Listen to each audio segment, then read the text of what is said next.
Hello guys, in today's video, I'm gonna show you how you can find the Ubisoft Connect activation code on Steam. Let's begin. First, open Steam client. Once you have successfully logged into your correct account, I want you to look up the game. You can look it up on the store, or if you already have downloaded the game, just select it on your library section.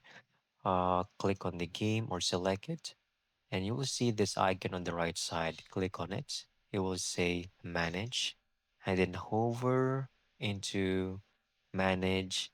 And this section over here, you should be able to see an option CD key.